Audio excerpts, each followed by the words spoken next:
Hello, this is Steve with Steve's Guitar Tips. Today we're going to go over 6 double stops. Now what these are is these are notes that are separated by 6.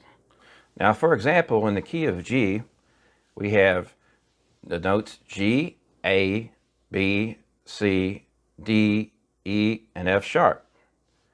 Now if I were to take those notes and number them, I'm going to start with a B just for our example. You'll understand a little bit later here. So B would be 1, C would be 2, D would be 3, E would be 4, and F sharp would be 5, and then we would roll back around to G, which would be 6. Now if I were to take a second example, start from a C in the key of G, then I would have 1 on the C, 2 on the D, 3 on the E, 4 on the F sharp, 5 on the G, and then 6 on the A.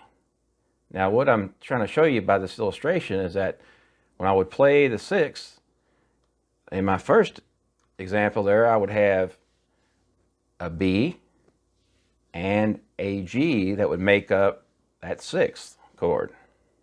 It's 2 notes, double stop. Then in the case of my second chord,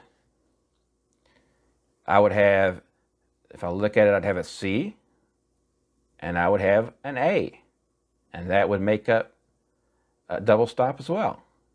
And this will make more sense to you as you see the pattern as we start the pattern that I'm going to show you here for the key of G. So what we're doing, we're going to be playing the key of G, and I'm going to show you 2 patterns to play on the 1st and the 3rd string. Now these are used all over different styles of music. They're great.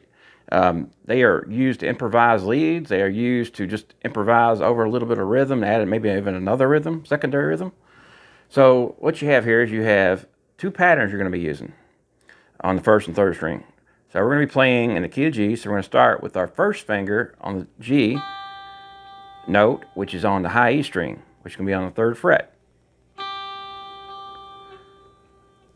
Okay, the second part of this double stop, because it's 2 notes, is going to be on your G string on the 4th fret with your second finger.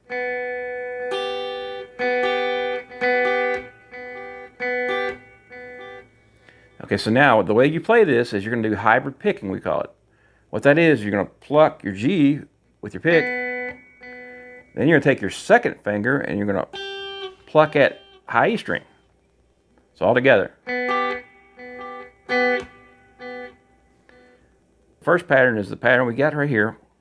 This will be played over all the major chords that would be played in the scale of G. So in this case, it would be G, C, and D. Now, over your minors and your diminished, you're going to be playing a second pattern. And that pattern is this. You're going to go down to your 5th fret on your G string and on your high E string. Okay, you're going to play with your second finger and your 3rd finger. Second is on G, 3rd is on high E.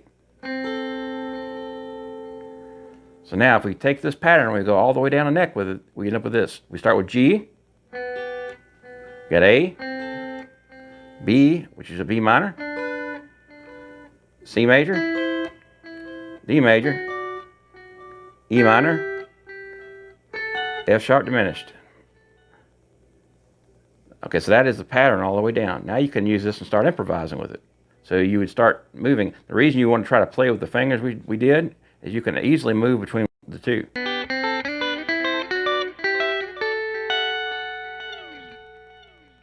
Now what a lot of people will do, just like you do when you play other scales when you're playing lead, you can play, say you're playing a C chord, you can play the C major scale. What you would do is you actually could play the 6th over that. So let me give you an example. We're playing a key of G, I'm going to go to a C. So we start with G. I play that over the G chord. I get to my C chord. I might play that, the same pattern again, just starting from my C. Now you hear this all over music. For example, we look at the song Brown Eyed Girl. A little more to it than that, but that gives you the gist. You see how they implement it. Blues, Killing Floor.